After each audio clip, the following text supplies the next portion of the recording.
Olá pessoal, meu nome é Pedro e esse é o projeto 5, Interpolação Bilinear.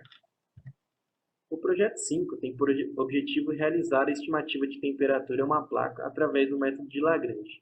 O método de Lagrange ele é o de interpolação. Por meio dele, a gente vai descobrir esse xi e esse yi.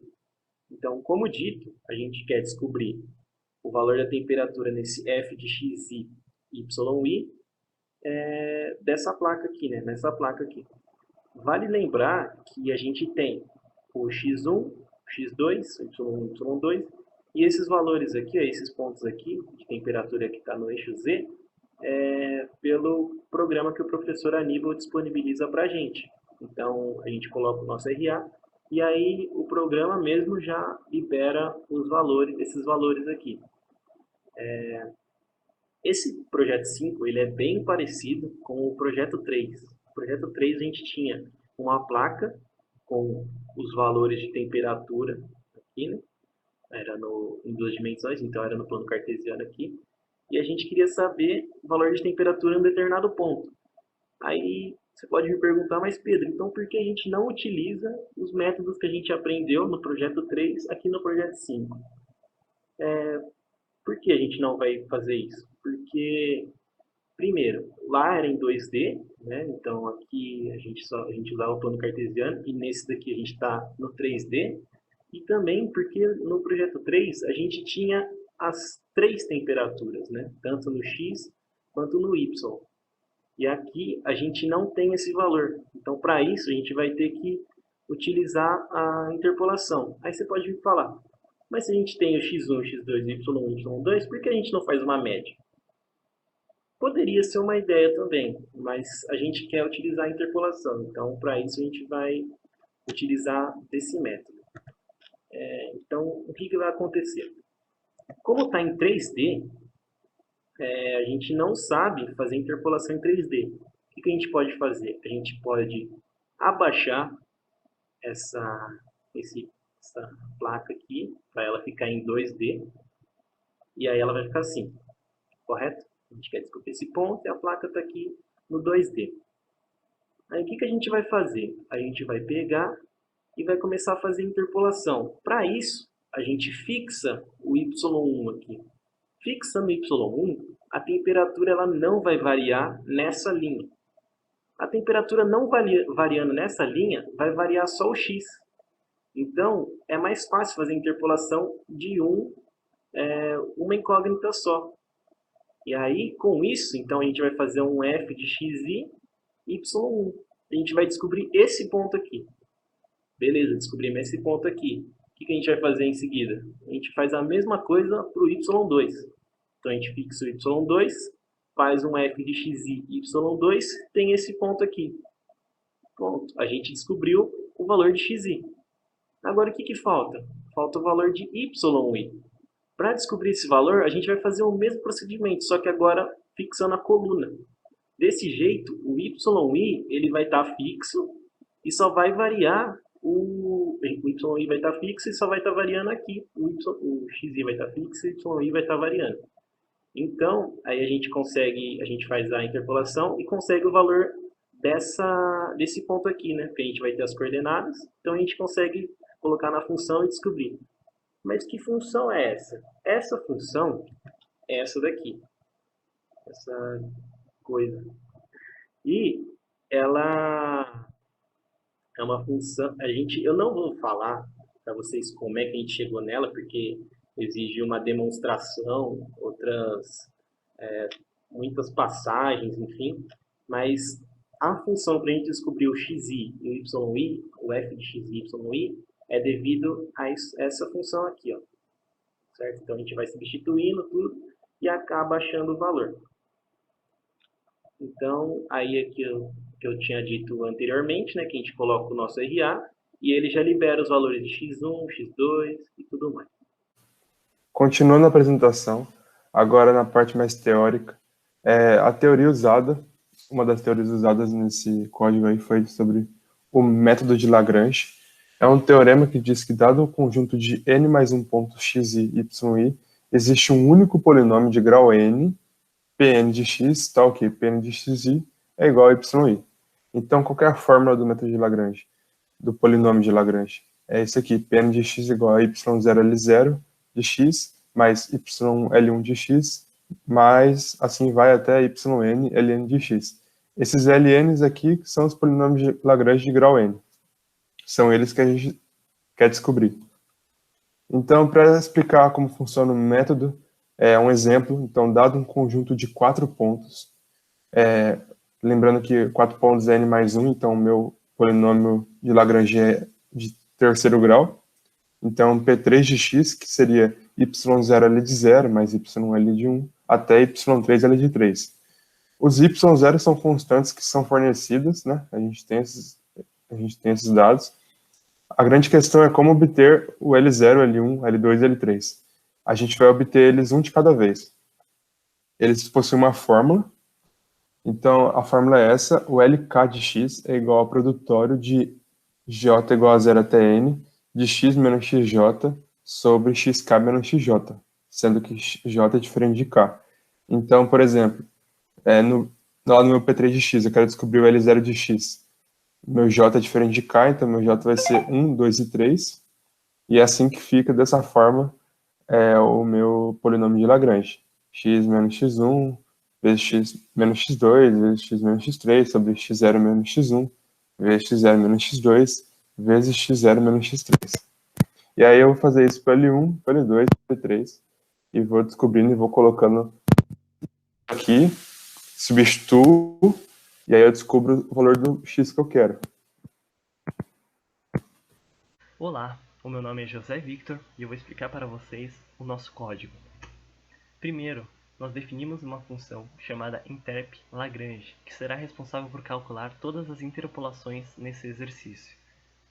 Ela possui 4 parâmetros: xp, que é a única informação que nós possuímos sobre um ponto, e nós queremos obter o yp através da interpolação, que é a imagem desse ponto; x, que é um vetor formado pelos valores de x que nós conhecemos, e y, que é um outro vetor formado pelos valores da imagem de x que nós conhecemos, e o grau, que é o grau do polinômio de Lagrange. Nós começamos a função declarando yp e atribuindo zero para ele. Então, nós fazemos um laço for e nós calculamos p, valores de p, que é aqueles valores de ln de x que o Thiago comentou. E a gente multiplica pelos valores de yn de x, que também foi comentado, obtendo assim o valor do polinômio de Lagrange e obtendo, então, no final, o resultado da interpolação. Com essa função definida, nós podemos fornecer os dados necessários para a solução do problema, que é o grau do polinômio, que é sempre o número de pontos obtidos, né? 2 no caso, menos 1, que dá o 1, x maiúsculo, que são os valores de x, y maiúsculo, que são os valores de y. Isso aqui é fornecido pelo professor. Xi, que é a média aritmética dos valores de x, e yi, que é a média dos valores de y. Como o Pedro comentou, nós dividimos esse problema em 3 partes. Primeiro, nós vamos fixar o y1 e variar o x. Nós fazemos isso usando este vetor z1, que nada mais, nada menos é do que o vetor formado por f de x1, y1 e f de x2, y1. Veja como o y1 se mantém fixo aqui e o x varia. E nós usamos o x aqui, né? O x maiúsculo. O zp1, que é o primeiro valor interpolado que nós vamos obter, é o f de x e y1. Na parte 2, nós vamos fixar o y2 através desse vetor z2. Nós vamos, que é formado, aliás, por f de x1, y2 e f de x2, y2. Aqui nós também usamos o x e o valor interpolado que nós obtemos aqui, o valor interpolado 2, vai ser f de xi, y2. Agora, na parte final, nós vamos fixar xi. Então, nós vamos usar um vetor que é essa imagem e essa daqui. E nós vamos chamar de Z maiúsculo P. E aqui nós usaremos Y maiúsculo e não X maiúsculo como nós usamos anteriormente. Porque anteriormente nós estávamos variando em X, mantendo constante Y. Então, na verdade, a gente estava usando dois eixos, o X e o Z. Agora, nós estamos variando em Y e em Z. Esta última função print serve somente para dar a resposta do problema.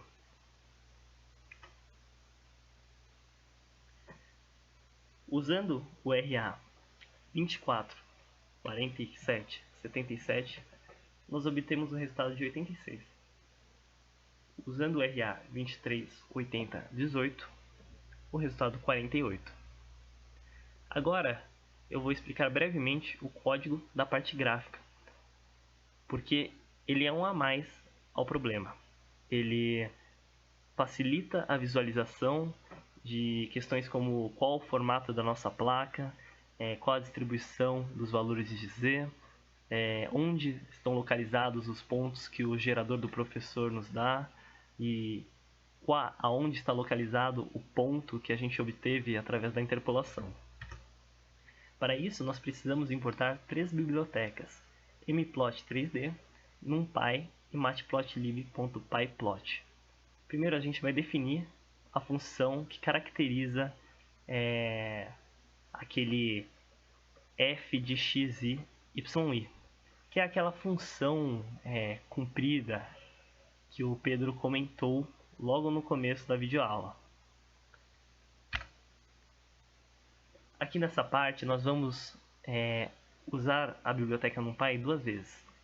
Primeiramente, a gente vai usar a função linspace, que ela serve para gerar um vetor com uma quantidade definida de valores, nesse caso 100, incluindo valores iniciais e finais.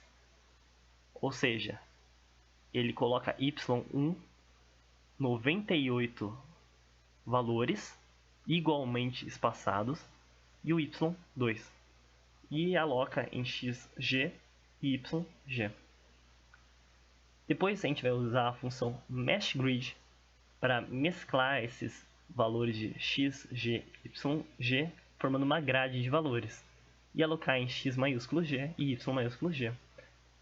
Com essa grade nós vamos aplicá-la, na função que a gente definiu aqui e vamos obter valores de z e alocá-los em z maiúsculo g.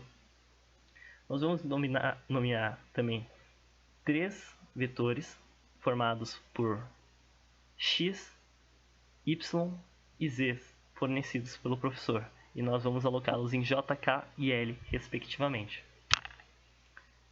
Nessa parte, nós vamos definir as estruturas do gráfico. Então, a gente vai definir a figura, os eixos tridimensionais, a superfície, que será plotada a partir das informações que nós temos em X aqui, que a gente obteve aqui. Dar uma cor, colocar os pontos que determinam as vértices da placa, que são definidos por esses vetores J, K, L, e também o ponto que a gente obteve através da solução do problema, através da interpolação. Nessa última parte, a gente vai personalizar o gráfico, definir o nome de título, de eixo X, Y, Z, e colocar uma figura color bar, que serve para visualizar melhor os resultados obtidos em Z. Essas últimas duas informações aqui, essas últimas duas funções, servem nada mais nada menos que determinar a posição e o ângulo da câmera e para exibir a imagem do gráfico que a gente criou através de todos esses códigos. Agora acabou a apresentação de slides e a gente vai para o ambiente do Google Colab para eu mostrar o resultado para vocês. Fala pessoal, estamos agora aqui no ambiente do Google Colab. Essa é a parte mais legal do vídeo, é onde a teoria e a programação vão ser vistas na prática. Então vamos lá para o primeiro RA. Vou colocar no gerador de números de dados do enunciado do professor 24, 47, 77. Nós vamos obter diferentes valores de x, de y e de imagens para essas combinações, né? Rodando o programa que a gente fez para solucionar o problema, nós vamos obter 86, que é o valor interpolado. E agora a gente vai rodar o gráfico, o programa que é para plotar o gráfico, representando a placa e os resultados obtidos. Então aqui a gente tem o nosso gráfico, essas bolinhas vermelhas, falei bem por cima, né? Essas bolinhas vermelhas são as vértices da nossa placa. Tem uma bola aqui em azul, um pouco maior, que representa o ponto que a gente encontrou no exercício. Com cores mais azuladas está os menores valores de Z, enquanto com cores mais amareladas, né, mais claras aqui, estão os pontos maiores de Z. Essa é aquela colobar que eu tinha comentado. Eu não comentei nos slides essas duas janelas de código, mas basicamente o que elas estão fazendo é gerar um vídeo pra gente daquele gráfico. É um vídeo que roda aqui e deixa mais evidente o formato do gráfico, da superfície, e o ponto azul aqui que fica mais escondido naquela imagem. Então aqui a gente pode ter uma visão melhor do gráfico que a gente gerou, correto? Agora para o segundo RA, 23, 80, 18, valores diferentes, claro. Consequentemente, o valor que a gente encontra fazendo a interpolação é diferente também. E agora, plotando o gráfico diferente também. Você vê que a temperatura para esse RA é menor, né? A temperatura máxima aqui beira os 80, enquanto a temperatura máxima para esse daqui beira os 200, certo? Mesma coisa de antes, essas duas últimas janelas, só para gerar o vídeo, para a gente assistir e admirar, né, o trabalho que a gente fez. Então, gostaria de agradecer pela atenção e até uma próxima videoaula.